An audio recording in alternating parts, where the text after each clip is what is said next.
Purushartha, the four goals. Cycle of birth and death.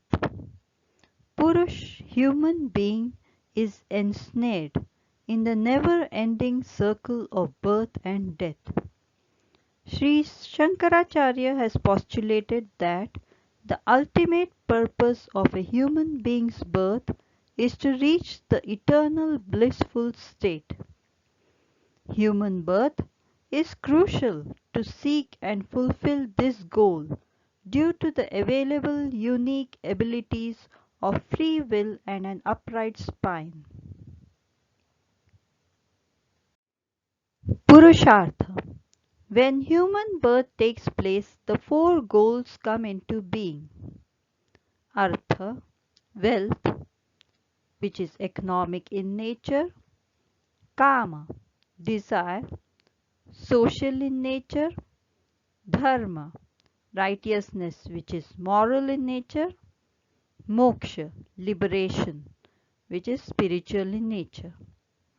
The pursuit in the fulfillment of these is generally sequential, though always not necessarily so. Stages of life. After becoming comfortable with the necessities like food, shelter, education, etc., which constitutes wealth, one seeks companionship and begins a family. After that stage is satisfied, one seeks to perform righteous deeds like charitable acts and community service. Next, almost towards the last stage of life, one begins to look for peace through liberation and ponders over impending death.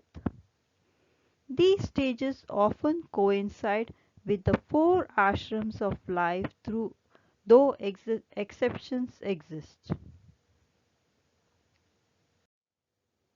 Moksha explained. Moksha is finding the release from the constant cyclic pattern of current existence. One way to understand moksha is to find the release from the pink circular track using the tangential path of the pink arrow. The potential for finding the tangent exists at every point of the circle.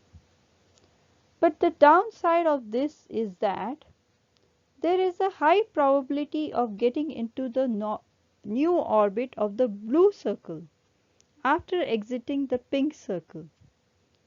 Still, a cycle remains, we observe, but now the orbit is of the bigger blue circle, and one must find enough force to exit the blue circle with the tangential blue arrow.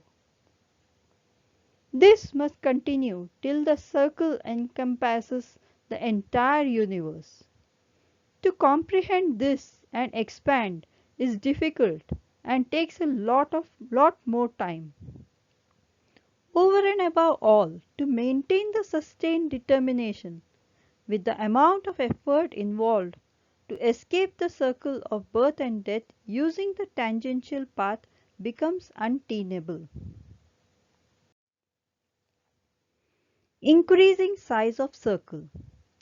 Let us understand the concept of getting caught in a larger circle with the example of a home. Staying in a home may begin with a rented premises, which takes care of the shelter aspect. Then we move on. The ownership of a home is the next goal.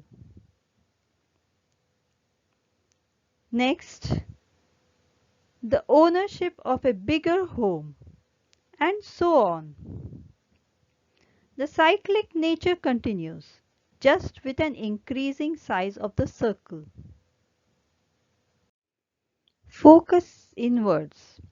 Thus, chasing any of the four goals is futile, as all that happens is moving in a circular path, returning always at a given single point existing on the circle's circumference. And in the process, lot of time is consumed and energy spent. To overcome this, Sri Shankaracharya advises to eschew identification with each of the four goals. Performance of duty without focusing on artha, kama, dharma and moksha as goals is the key to reach the final everlasting joy, Shivoham, which is the true goal of life. The four goals look for outward sources for happiness like, for example, when I get this much amount of wealth, I will be happy. Instead, begin focusing inwards. Radial path. In terms of the circle analogy, it means to travel along the radius towards the point of origin. The point of origin is the source of everything, the beginning, the cause of existence itself. The potential for turning inwards along the radius, also like the tangential point, exists at every point on the circle. The upside of this is one is working within the circle of one's influence itself.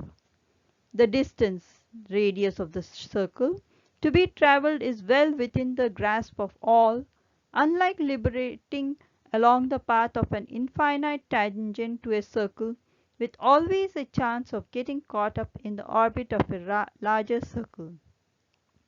And wouldn't it be more convincing to say it to be possible within a more shorter period of time, like a lifetime? Direct route recommended. Sri Shankaracharya thus coaxes the seeker to take the direct route to Shivoham by not identifying the self even with the four major goals of life of Artha, Kama, Dharma and Moksha. These goals of life are eventually binding in nature with a tangential outward viewpoint. The direct route is inward looking and aiming towards the point of origin, the source and the basis of causation. The distance to be traversed is just the radius of the current circle of self-identification.